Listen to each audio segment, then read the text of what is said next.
Film की शुरुआत में हम एक बच्ची को बहुत ही डरा हुआ देखते हैं जो घने जंगल में भाग रही थी। उसके पीछे कोई पड़ा हुआ था जिससे डरकर ही वो भाग रही थी। वो अब एक जगह पर आकर छुप जाती है जहाँ पर बहुत सारी खून से भरी हुई बोतलें थी जो वहाँ पर लटकी हुई थी। अगले ही पल वो इंसान जिससे बचकर वो भाग रही थी बच्ची के पास आ जाता है। अब उसने बच्ची के साथ क्या किया ये हमें दिखाया नहीं जाता। सीन इधर ही कट हो जाता है। अगले सीन में एक समर कैंप दिखाया गया जहाँ पर बहुत सारे बच्चे अपनी समर की छुट्टियां गुजारने दूसरी जगह पर आए हुए थे और उन बच्चों को संभालने के लिए कुछ काउंसलर भी यहाँ पर मौजूद थे। असल में इस कैंप को एक आदमी जो कैंप का हेड था वो और उसकी बेटी चलाया करती थी। उसकी बेटी का नाम हैदर था जिसके साथ उसके दो बेटे भी मदद करते थे। यानी कि ये हर साल यहाँ पर बच्चों को समर कैंप के लिए लाने का काम किया करती थी। यह हैदर का बड़ा बेटा तो काफी सीरियस आदत का था जबकि दूसरा हर किसी से घुलने मिलने वाला था। अब यहाँ उनकी मदद करने काउंसलर के कुछ और मेंबर्स भी मौजूद थे जिनमें एक थी हैदर के बेटे की दोस्त जिसका नाम लॉरेन था। लॉरेन का भाई भी था और बाकी उसके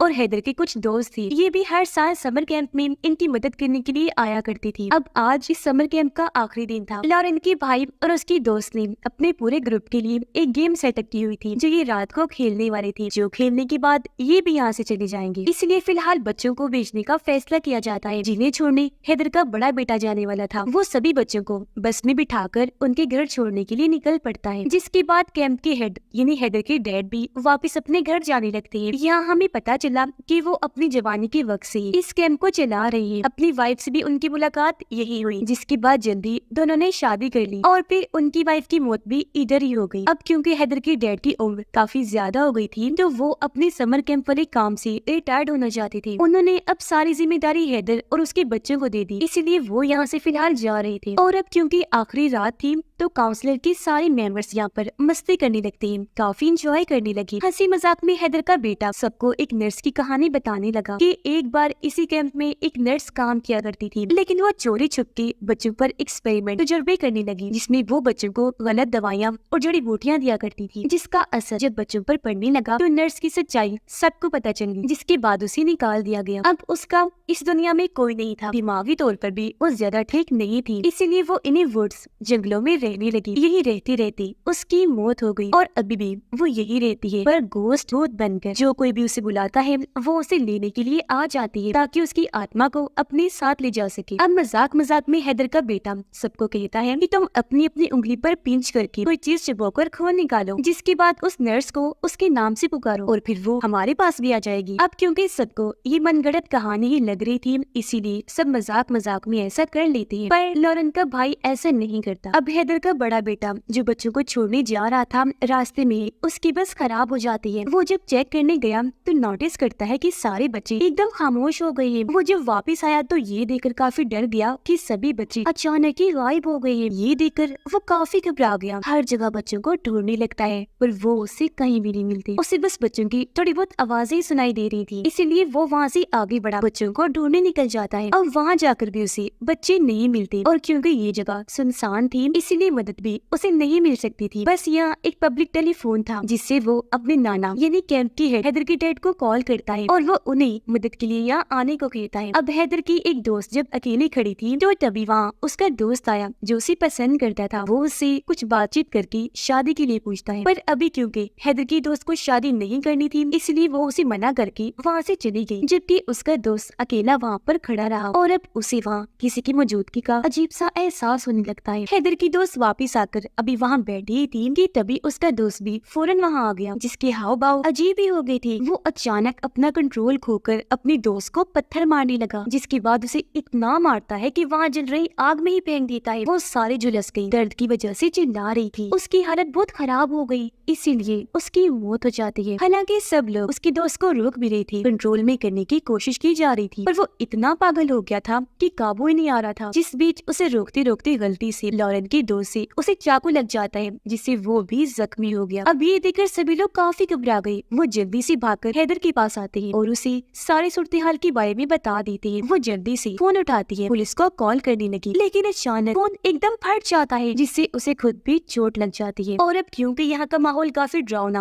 और अजीब हो गया था इसलिए हैदर को भी घबराहट होने लगी। वो सब लोगों को एक साथ इकट्ठा होने का कहती है। फिर कुछ लोगों को वो अपने बाकी साथियों को लाने के लिए भेज देती है जो दूसरे कैबिन में थे। अपने छोटे छोटे बेटे को माइक, फोन या इस तरह की कोई चीज ढूंढने के लिए भेज देती है ताकि किसी से कम्युनिकेशन राब्ता करके ये मदद बुला सके। लॉरेन चली जाती है फर्स्ट एड ढूंढने, यानी कि जो लोग यहाँ पर जख्मी हुए थे उनकी मदद करने की चीजें ढूंढने वगैरह। वो जब एक कमरे में गई तो उसे यहाँ कुछ कागज मिलते हैं जो किसी के डॉक्यूमेंट्स थे। उसे ये अजीब लगे, इसीलिए वो इनको अपने पास रख लेती है ताकि हैदर के छोटे बेटे को दिखा सके, क्योंकि वही बता सकता था कि ये डॉक्यूमेंट्स किसकी है। अब लॉरेन का भाई और उसकी दोस्त जब एक जगह पर थे तो यहाँ उसकी दोस्त कुछ काम करने में मसरूफ हो जाती है, जिस बीच लॉरेन के भाई को कोई इनविजिबल यानी ना दिखने वाली ताकत डराने की कोशिश करने लगी। वो काफी घबरा गया, इस बारे में अपनी दोस्त को बताता है, पर वो ये कहकर बात को टाल देती है कि यहाँ पर ऐसा कुछ नहीं, ये बस तुम्हारा वहम होगा। अब लॉरेन वो डॉक्यूमेंट्स हैदर के बेटे को लाकर दिखाती है। उसने जब चेक किया तो ये उसी नर्स के डॉक्यूमेंट्स थे, यानी कि नर्स के बारे में जो उसने बताया था वो कोई मनगढ़ंत कहानी नहीं, बिल्कुल सच था। और ये बात लॉरेन उससे कहती भी है, पर हैदर के बेटे को इस चीज पर यकीन नहीं होता। वो कहता है कि ये सब झूठ है, क्योंकि नर्स वाली बस कहानी ही है जो सिर्फ बच्चों को डराकर सुनाने के काम आती है, इसके अलावा उसकी और कोई सच्चाई नहीं। अब दोनों की ये बातें हैदर ने सुन ली थी। वो इनके पास आती है, उसे देखने से लग रहा था कि वो नर्स का नाम सुनकर काफी परेशान हो गई है। फिर अब इनके 3 साथी जब लॉरेन के भाई और उसकी दोस्त को ढूंढने जा रहे थे तो यहाँ उनका एक साथी हैदर की दोस्त से कोई उल्टी सीधी बात कह देता है, जिससे वो गुस्सा होकर उनसे अलग होकर आगे निकल जाती है। इस बात की वजह से उस लड़की की दोस्त को बहुत बुरा लगा और वो अपने उस साथी से लड़ने लगा जिसने उल्टी सीधी बात की थी। उनकी हाथापाई हो ही रही थी कि तभी इन्हें अपनी उस दोस्त के चिल्लाने की आवाज सुनाई दी। ये जब उसके पास गए चेक करने तो वहाँ के हालात बहुत बुरे थे, क्योंकि वहाँ खून से भरी हुई बहुत सारी बोतलें लटकी हुई थी और उनकी दोस्त खून में लथपथ बहुत जख्मी हालत में वहाँ पर पड़ी हुई थी। उसकी जुबान कटी हुई थी और उसकी ये हालत देखकर दोनों दोस्तों की हालत खराब हो जाती है। अब हैदर से वो लोग उसकी परेशानी की वजह पूछने लगे, इसलिए अब वो अपने बेटे और लॉरेन को अपनी कहानी बताने लगी कि बचपन में मैं भी अपने दोस्तों के साथ इस समर कैंप में आया करती थी, जहाँ एक बार मेरा भी सामना उस नर्स से हो गया। उसने मुझे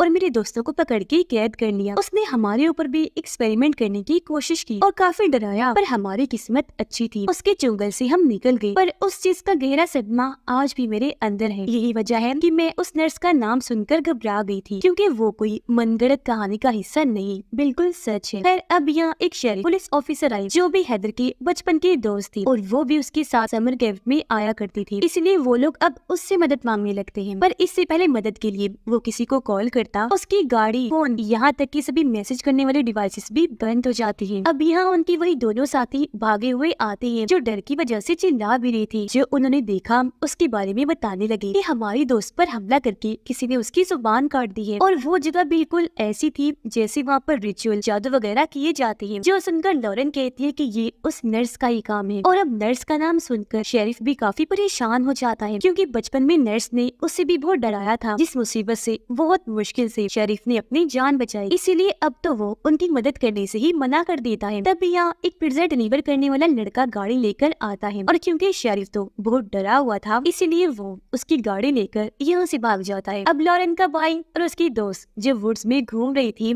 तो तभी वो यहाँ सभी बच्चों को भागता हुआ देखती है, जो एक जगह पर आकर जमीन खोदने लगती है। जैसे वहाँ का गड्ढा खुला, उसके अंदर से नर्स की आत्मा बाहर आती है जो वो होती डरावनी लग रही थी। पर यहाँ हैरत, वो लॉरेन की भाई को नजर नहीं आ रही थी, बल्कि नर्स को तो सिर्फ उसकी दोस्त ही देख पा रही। और अब वो सारे बच्चों को जो उसके कंट्रोल में थे दोनों पर हमला करने के लिए भेज देती है। बच्चे आकर लॉरेन के भाई की दोस्त को पकड़ लेती है, उसे इतना मारती है कि उसकी जान ही ले लेते हैं। ये देखकर लॉरेन का भाई काफी डर गया, जल्दी से भागकर बाकियों के पास आ जाता है, जिसके पीछे पीछे बच्चे भी यहाँ आ गए और अब वो बाकियों पर भी हमला कर देती है, जिनसे बचने के लिए वो सब एक दूसरे कैबिन में आकर छुप जाते हैं। अब यहाँ पर सभी जो काफी घबराए हुए थे आपस में ये बहस करने लगते हैं। हैदर सबको बताती है कि नर्स को जिंदगियाँ चाहिए, क्योंकि उसे इमॉर्टल अमर होना है, यानी वो फिर कभी भी नहीं मर सकेगी। इसीलिए अब वो हमें मार कर हमारी आत्माओं को लेकर ही रहेगी और वो तब तक नहीं रुकेगी जब तक वो लोग नहीं मर जाते जिन्होंने उसे हेल यानी जहन्नुम में भेजा था। और ये शायद वो लोग भी हो सकते हैं जिन्होंने उसे बुलाया होगा, यानी कि इन लोगों ने शुरुआत में पिंच करके खून करने वाला जो रिचुअल किया था, नर्स को बुलाने के लिए वो काम कर गया। इनकी पुकार सुनकर वो आ ही गई। अब तभी लॉरेन का दोस्त एक प्लान बनाता है कि मैं इन सब बच्चों को जो फिलहाल नर्स के कंट्रोल में है, इन्हें अपने पीछे लगाकर एक कैबिन में ले जाऊंगा और जब सारे बच्चे कैबिन के अंदर चले जाएंगे तो मैं दरवाजे को बंद करके लॉक कर दूंगा, जिससे सारे बच्चे अंदर ही कैद हो जाएंगे। पूरी रात बच्चों को हम वहीं बंद रखेंगे, फिर अगली सुबह जैसी होगी बच्चे बिल्कुल सही अपने नॉर्मल हालत में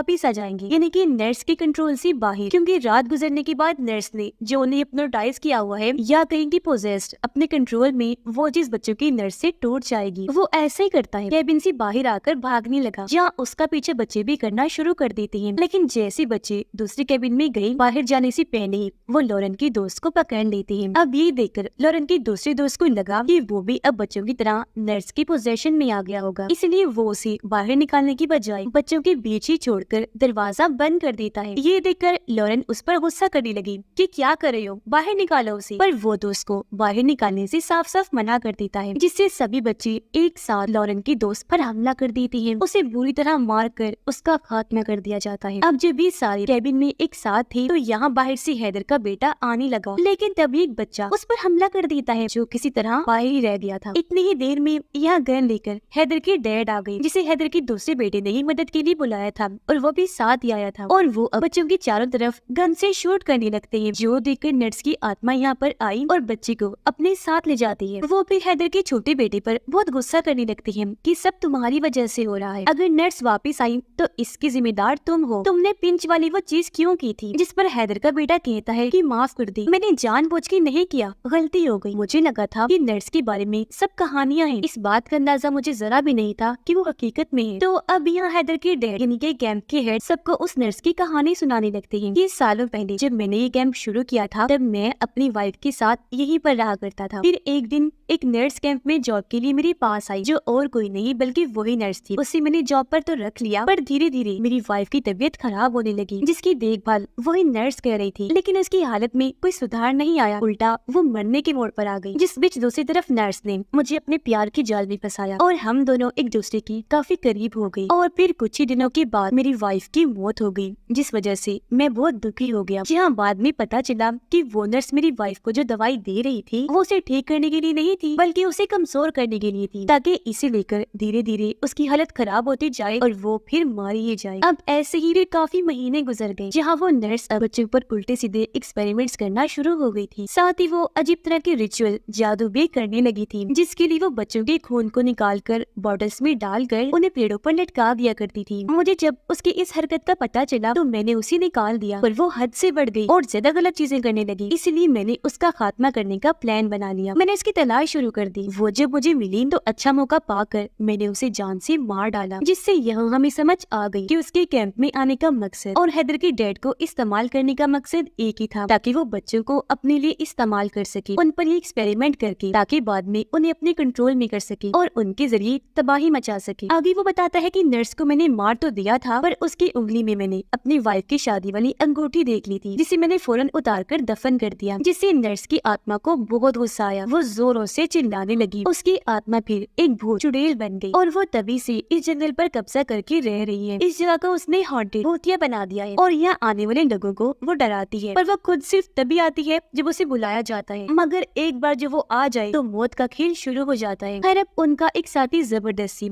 लॉरेन की भाई को एक जगह पर लेकर गया। वो उसे पेड़ से बांधकर हाथ पर कट लगाकर जबरदस्ती उसके मुंह से नर्स का नाम बुलवाता है, ताकि नर्स जब यहाँ आए तो वो लॉरेन की भाई की आत्मा को अपने साथ ले जाए, यानी उसकी कुर्बानी हो जाए और उनका ये साथी बच जाए, यानी कि वो यहाँ अपनी जान बचाने के लिए लॉरेन के भाई की बलि दे रहा था। ऐसा करने के बाद वो वहाँ से भागा और जल्दी से गाड़ी की तरफ जाने लगता है। लेकिन तभी यहाँ एक पोजेस्ड बच्चा आकर पेट्रोल उस पर डालकर आग लगा देता है। ये देखकर सभी लोग वहाँ पर आए, लेकिन वो काफी जल गया था पर जिंदा था। यह लॉरेन उसे अपने भाई के बारे में पूछती है कि वो कहाँ पर है, लेकिन यहाँ वो सच नहीं बताता कि मैं उसे पेड़ से बांध कर आया हूँ, बल्कि वो लॉरेन से अजीब तरह की हरकतें करने लगा, जिससे उसे इतना गुस्सा आया कि वो उसे पीटने लगती है, इतना मारती है कि उसकी जान ही ले लेती है। सारे लोग नर्स से छुटकारा हासिल करने के बारे में सोच रहे होते हैं। अब कि मुझे नर्स कहीं भी नहीं दिखी। लॉरेन ने जब इसकी वजह पूछी तो वो बताता है कि मुझे उसके ना दिखने की वजह ये हो सकती है कि मैंने शुरुआत वाले रिचुअल में हिस्सा नहीं लिया, यानी पिंच करके मैंने अपना खून नहीं निकाला था। मेरे साथ साथ हैदर, उसके डैड और उसके बेटे ने भी नर्स को नहीं बुलाया, इस रिचुअल में हिस्सा नहीं लिया, तो वो उनको भी दिखाई नहीं दे रही थी। खैर, अब वो लोग एक साथ रहकर उसे लड़ने का फैसला करते हैं और बाकी लोग जो रिचुअल का हिस्सा नहीं थे वो भी पिंच करके रिचुअल कर लेते हैं और इस चीज का हिस्सा बन जाते हैं। अब वो लोग दिमाग लगाते हैं, सोचने लगे कि अभी अगर नर्स हम पर जिस्मानी हमले कर रही है तो इसका मतलब है कि अभी वो इंसानी रूप में है और यही सही वक्त और मौका है उसे खत्म करने। अब हैदर और उसके डैड अलग जाते हैं, जबकि बाकी बाकी लोग अलग जाते हैं नर्स को ढूंढने के लिए। अब उन तीनों को लॉरेन के भाई के चिल्लाने की आवाज सुनाई देती है। आवाज का पीछे करते हुए हैदर का बेटा जैसे ही जगह पर आया, पता चला कि वो लॉरेन का भाई है ही नहीं, बल्कि वो तो नर्स थी जिसने लॉरेन के भाई का बस रोप लिया हुआ था और वो हैदर की बेटी का गला काट कर वहाँ से भाग जाती है, यानी कि वो दूसरे लोगों का रूप भी ले सकती है। उसका कटा हुआ गला देखकर हैदर का दूसरा बेटा और लॉरेन आकर उसे संभालती है, पर उसका बहुत खून बह चुका था, इसलिए उनके हाथों में ही वो दम तोड़ देता है, जो देखकर दोनों को ही बहुत दुख लगता है। उधर नर्स आकर हैदर को पकड़ लेती है, जिसे अब हैदर की डैड आकर रोकते हैं, उस पर गन तान के खड़े हो जाते हैं। असल में ये उन्होंने नर्स को पकड़ने का जाल बिछाया था, क्योंकि तभी लॉरेन आकर तीर से उस पर हमला कर देती है, पर इससे उसका ज्यादा कुछ नहीं होता, मगर अब वो गन से हैदर के डैड को ही शूट कर देती है और जल्दी से वहाँ से भाग जाती है। पर अब हैदर, उसका बेटा और लॉरेन किसी तरह उसे ढूंढ निकाल कर उस पर अपना काबू पाते हैं और उसे सब कुछ ठीक करने के लिए कहते हैं, लेकिन वो तीनों पर अपना ही काबू पाकर उनका गला घोंटने लगती है और अपनी विच चुड़ैल वाली हंसी हंसने लगती है। पर वो लोग जैसे तैसे यहाँ अपनी जान बचाकर उस पर भारी हमला कर देते हैं। उसे बहुत मारने के बाद उसकी जान ही ले लेते हैं, वो दोबारा जिंदा ना हो जाए, इसलिए अब उसके टुकड़े टुकड़े कर दिए जाते हैं, फिर पानी में फेंक दिया जाता है ताकि वो कभी भी वापस ना आए। जिसके बाद ऐसे ही सुबह हो गई। यहाँ पर एक पुलिस की गाड़ी आई जिसके अंदर एक ऑफिसर था। उसे दरअसल लॉरेन का भाई लेकर आया था जो किसी तरह बच गया था। वो वैसे तो इनकी जान बचाने आया था, लेकिन यह भयानक मंजर देखकर उसकी भी रूह कांप उठती है। और इसी के साथ इस फिल्म की कहानी यहीं पर खत्म हो जाती है।